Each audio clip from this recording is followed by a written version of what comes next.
So this might be weird to say, but I chose to be a reviewer. I kind of chose to just speak my mind. But I want to present something here. I'm casual as hell. Like I kind of just do this for fun. Like if you're looking for like an extreme professional talking person, you're just not gonna find that. I just kind of go, hey, I just want to talk about this today. If anybody else wants to listen, join me while I talk about this thing. Um, but that was kind of my goal, is to have fun talking about things. And I had two or other original goals, to talk about Unikitty and talk about trolls. Unikitty will still be on the table. I need to continue my Toy Sweetness things. It'll happen later. But currently I have no plans. I just want to take a break from that. But trust me, Unikitty will be on the table for that. But also talk about DreamWorks Trolls, because DreamWorks Trolls was in, and it still is, the worst stigma ever.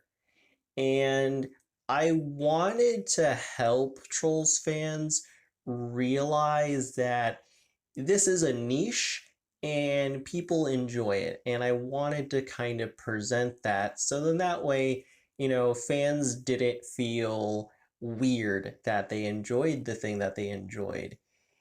And as the numbers kept going up, people started to get hype that my subscriber numbers were going up. And I was like, cool, my subscriber numbers are going up. I didn't really pay attention to it, but at the same time, I was scared to hit that 1K mark because I knew, oh shit, people actually take my word important. Oh God, oh God. And that might sound weird because I chose the reviewer life, but I was scared to become the very thing I didn't want to become. What is it, Ambrister? Gusteau's. Finally closing, is it? No. More financial trouble? No, it's Announced a new line of microwave egg rolls. What? What? Spit it out. it's come back. It's popular.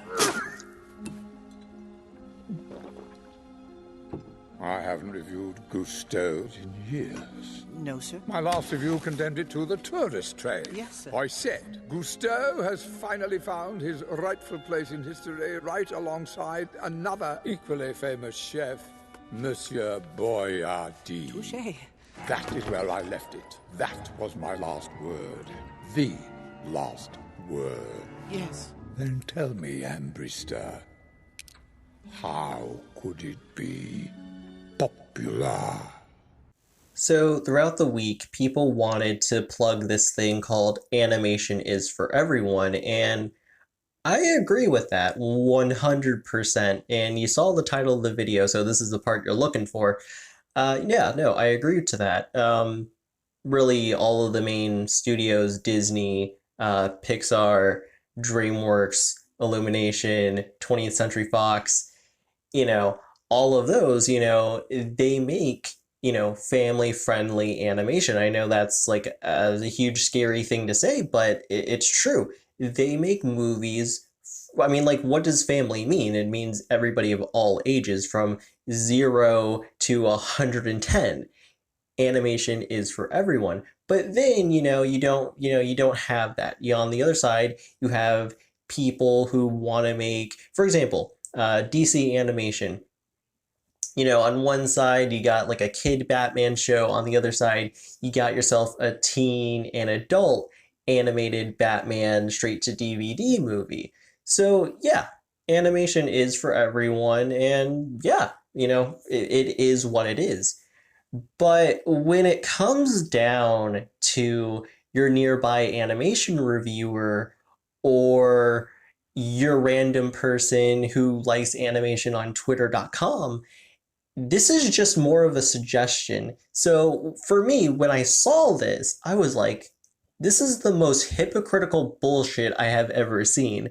Listen, there's nice animation fans. There are. I'm not knocking the real ones who actually mean this and stand by this.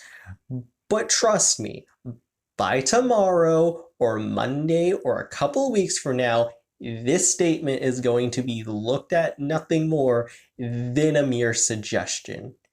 Because I know how the story is going to go and play out. So, me being a bit salty while everyone else is being all sweet and happy-go-lucky, yeah, animations for everyone, yeehaw, and I'm not, there's a reason.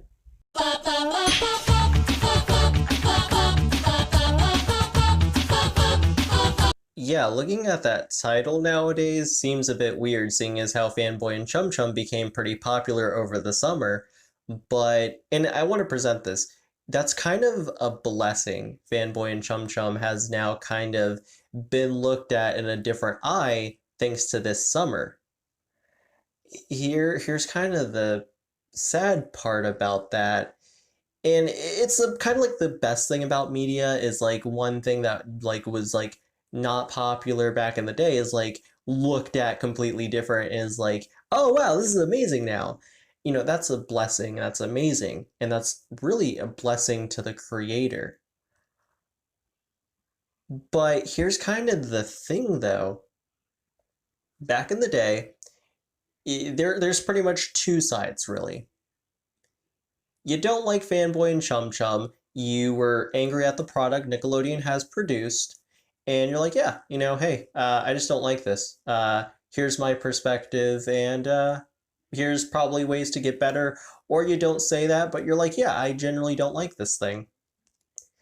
But then on the other side of the spectrum, you have people being over the top and dramatic, and listing off a bunch of awful things. We'll get into that one later, but you know, when you do that type of stuff, and I've talked about it before, go watch those videos. But you know, because of this attitude,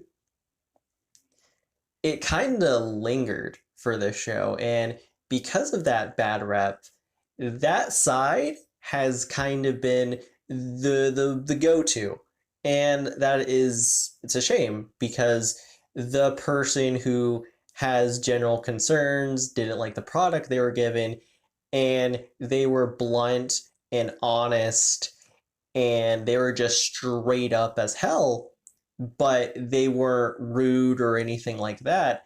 Those people get tossed to the side because they're like everybody else in that circle. And that's how it is nowadays. And the sad part is this is what happened. We'll say, oh, Fanboy and Chum Chum's cringe. I hope the creator never sits at this table ever again and never works in the industry. Yeah, kind of funny how we're saying that now in this day and age when that man's produced a show called Glitch Text. But, you know, we'll say that. And then the person who's watching the reviewer will go, yeah, what they said. I'm going to repeat the exact same thing and add different and really awful adjectives and other things to it to spice things up. And I want to present the sad part. When I was in the animation community and got the computer for the first time, it was the year 2011. I was in middle school. So watching that, I followed suit in that because that's what the reviewer was saying. And keep in mind, this reviewer might be a grown-ass adult in their 20s or some shit. Now I have this thing at the beginning saying 18 and older, blah, blah, blah. Listen, if you're a kid watching my content, which I know there are kids watching my content, yeah, listen, watch at your own risk, really. But if you are watching, you know, you gotta kind of acknowledge that, you know, you're talking about freaking animation, like, you kind of know what you're signing up for. You know kids are gonna watch, regardless of who you are, etc., etc. Those group of kids make review and rant videos. I mean, like, literally, if you probably look up Fanboy and Chum Chum rant or review videos, you're probably gonna see children literally doing the same thing these grown-ass adults are doing. And because of those kids, they're gonna regurgitate the exact same thing they're going to grow up doing the exact same thing, and those toxic traits of reviewing has now gone to them. So really, when you do this, it's nothing more than a huge chain reaction. And people like to say, well, that was the 2010s. Animation fans have definitely changed. Honey, no, they haven't. They really haven't. The Fanboy and Chum Chum event, and I'm sure there's others I could list, but I think Fanboy and Chum Chum's definitely a good example. Yeah, no, that chain of events is still going today, and it's still snowballing in many other content creators, kids who grew up in the 2010s and are now probably teens or probably in their 20s by now. They're literally doing the same exact thing. So what may have happened in the past, sadly, is still going on today, and you can't really ignore it. So, because of chain of events like Fanboy and Chum Chum pretty much saying it's the worst thing ever and adding random adjectives and being very creative, pretty much promoting that the person who created the show and the crew members who work on it are bad people and should never be in the animation field ever again, and people who enjoy it are dumb poo-poo heads. When you say that, there's, bit of chain of events, and with that you kind of lead to the first chain of events: fans of said thing stepping on literal eggshells and are literally tossed into a war zone. That might sound dramatic, like dramatic as Fanboy and Chum Chum reviews back in the day, but it's true. I can speak about that. So for me, I love Illumination. I love the Despicable Me and Minion franchise. I've made videos talking about that. And for years, I was like, yeah, Minions, Despicable Me, yeah. And listen, I ain't gonna act like everything that company makes is like Shakespeare or the best thing ever, because the company has flaws, and even as a fan, I could admit that. But, as time went on, things got really worse for that studio because of really Fanboy and Chum Chum chain of events in reviews. And because of that, the people watching it kind of took those things and put it into themselves saying, yeah, I agree with them.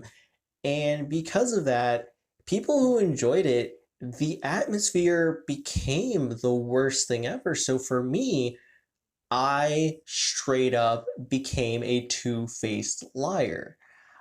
Really, if you asked me years ago if I liked Minions, I would say no, they're the cringiest thing in the world. Underneath my Flash sweatshirt, I would probably be wearing a Minion t-shirt. You see how kind of not great that is?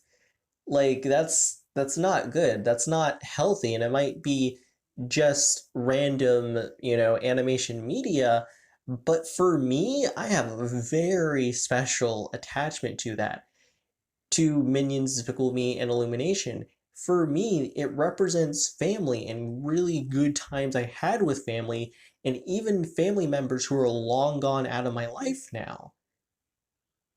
Literally, Minions, Illumination, it like literally taught me to get into drawing, things like that.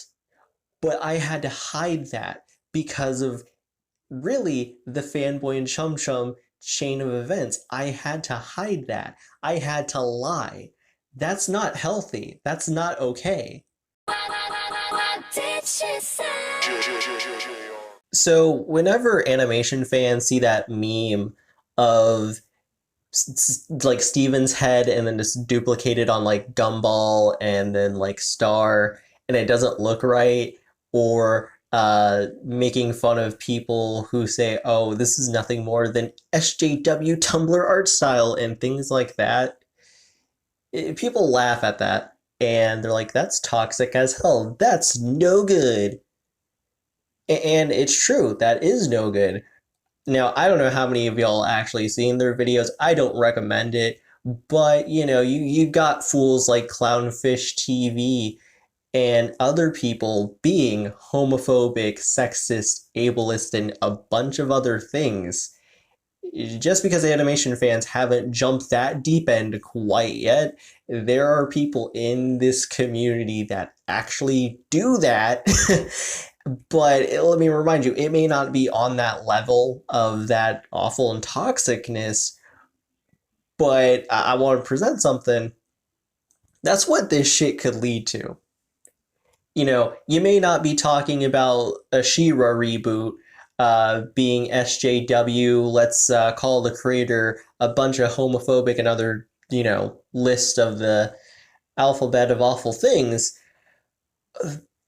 But you kind of see where I'm going at here. Like, y'all are no different from them, but at the same time, this type of behavior from animation fans, it can lead to something as toxic and pretty scary like Clownfish TV or other people like random cis white male who get scared at Brie Larson in a car commercial.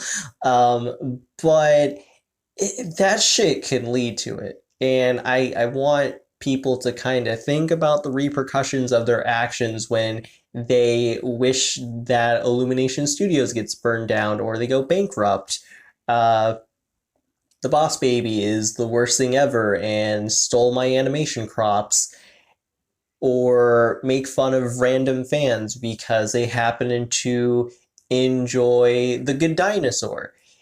Stuff like that, you need to think about how you word shit. You really do, because again, you're kind of doing the same fanboy and chum chum chain of events, and if you go even further, you kind of get to the point where you could lead to, Rebecca Sugar drew Steven, and it's scary SJW Steven Tumblr art style, it's scaring me. It could lead to that. It could literally lead to that. Or it might not be that, and you literally accidentally become ableist, because I've seen that happen. Because I've literally seen people be homophobic to Trolls fans. I've seen them be ableist to Trolls fans. And it's not even Trolls. People could be ableist towards people who like Illumination. It gets bad. And I want to kind of present, it's modern day, and literally it's transferred over to nostalgic fans of like something like She-Ra, or your nearby comic fan who gets scared at Miles Morales in a video game. It can lead to that if not careful. And I'm going to be honest, I'm not going to name a name, but I remember someone made a Trolls World Tour reaction. They never seen the first film, but all of the jokes was cringe, cringe, cringe. And then they saw the Techno Trolls all lined up, different colors like the rainbow, and then they decided to drop a homophobic statement. It can lead to that if not careful. I want to present how toxic these ideas are and why they're bad. And we're launching, and we're crashing. Let's hit the pigs till they all go. So back to the fanboy and chum chum thing, because it's prevalent here in this topic too. Remember how I said people literally roasted the creator, wishing death threats, or literally saying they shouldn't work in the industry again. Ooh, man, people get ballsy and gutsy doing that shit nowadays too. Like, they might strip away the death threat part or other stuff. Sometimes they'll add it if they want to get extra spicy with the video. But if they don't do that, man, they roasting these people left and right, and they just made ugly dolls. They didn't make, like, Norm of the North. And it's funny to watch when this happens. It's awful. Let me present this. It's awful, but the Angry Bird situation is just funny as hell. But, people get ballsy and gutsies saying whatever they want on social media, using that kind of shtick, and then they'll get on videos doing the exact same thing. And I want to present something. Y'all do realize that if you're roasting them on like the actual official account to promote the movie, or like typing the name on social media in your post or making a review in video, like y'all do realize that thanks to the 2010s and the animation community, like y'all do realize they watch our videos, like dead ass. The Animal Crackers director, creator, yo, that man watched my videos, like 2 of my videos. Like whenever you're talking about something, think about who's watching. You'll never know if an Animal Cracker situation like me happens ever again. But yo, so like I'm an Angry Birds fan and also an animation fan. I love the first Angry Birds movie. I think the second one's better. But this is funny. So like it was like kind of like everyone's like, yeah, the first Angry Birds film is bad and cringe. The end, y'all. Nobody can enjoy this shit. That's just everyone's, the popular opinion took over. Let me remind you, people like me, Angry Birds fans, we weren't having it. We're like, man, we're just having a grand old time over here. Yo, everybody took what they said back when the first film came out, applied it to the second film. Everyone was like, this is cringe, roasting the social medias, going off in their YouTube videos. The moment, like, a few animation fans were like, hey, yo, did you guys know that the guy from Flapjack who created it, did y'all realize he's a part of Angry Birds 2? Wild shit. Everybody went dead silent, and everyone was like, yo, Angry Birds 2? Yo, who's calling it cringe? Nobody did that. Nah, man. Hair Love's in it, too. Oh, that's great. Man, whoever's calling Angry Birds 2 cringe, man, they don't know what they talking about. And I'm just watching this as an Angry Birds 2 fan and animation fan. I'm like, y'all some lying ass hoes. What the fuck? Y'all just did it because the guy who voiced Flapjack and other many things, y'all just change your mind because if y'all say something like that, this man's gonna look at you and be like, yo, but like dead ass, like sometimes you gotta think about shit. This is one of those moments where everyone like kind of stopped their old fanboy and chum chum mindsets and they're like, ooh, Rudro, ooh, I like Angry Birds, yeah, Flapjack's great, yeah. It sucks to be a person who enjoys Little One's programming or some random cartoon no one knows about or a toy animated TV show. It sucks being a fan of those because everyone will look at that and be like, man, shit, I don't watch PBS Kids no more. That's for 5-year-olds. Cha, I'm not gonna watch some random ass cartoon no one's talking about. Littlest Pet Shop, man. Them fucking brony ass shit. Those days are done. Those days are over, child, anyways. And it sucks. It sucks. Ooh. And like, people are so much on their high horse.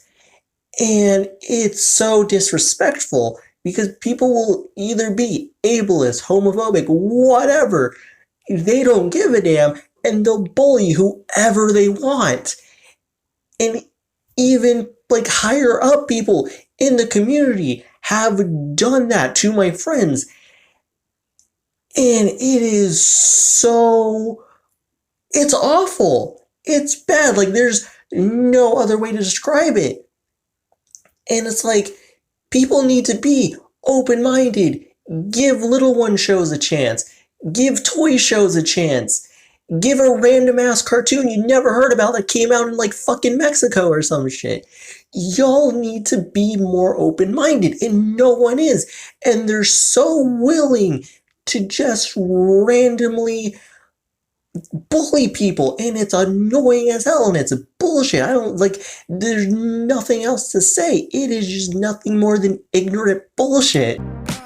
I remember when I first did my Twitter post explaining why I'm not hyped for this, and one of my followers said, oh, it's just about trolls. It's fine. I like when you post trolls, and I'm glad that this person said that. It definitely made me feel good, but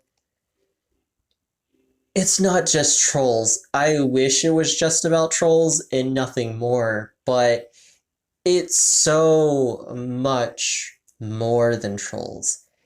It's to the fanboy and chum chums, it's to the Illuminations, it's to the PBS Kids shows, it's to some random show made in Toronto. It's for all of those things. So much stuff in animation, so many diverse things, so many stuff that's for all ages, for kids, for adults, for whatever, all walks of life, whoever. Animations for everyone. But when we act like it's not for everyone and put people down, creators, when we do this shit, animation is for no one, and no one can enjoy it. It's not for everyone. It's only for certain groups of people and certain ways to watch animation. And that's not the case.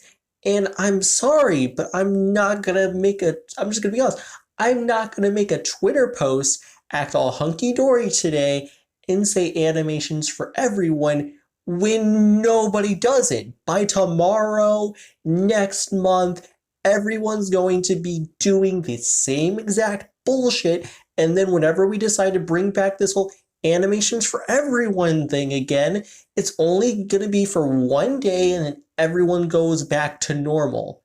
This isn't normal. People need to wake up and let animation be for everyone, learn to be open-minded, don't be an asshole, and let animation be for everyone until that day happens. Until that happens, I will happily post a Twitter post and I will happily say animation is for everyone. Until that day happens, I'll say it happily, no problemo. Now, I will say animation's for everyone in terms of it is for everyone, like dead ass. I mean, like DC can make a Batman 5-year-old show, they can make a 10-year-old show, they can make a 15 and 20-year-old show. Animation's for everyone. There's certain categories, areas, there's different areas and places where, yeah, it's for everyone. Theatrical movies for families, everyone. Like, it's a thing, but if we're looking at it in terms of how the animation fandom community wants to put it, yeah, no, I'm not going to say it. But in terms of the broad actual meaning of animations for everyone, oh yeah, I'll happily say it. But in terms of the way the animation community is presenting it, yeah, no, I'm not going to agree to hypocrisy. I'm sorry.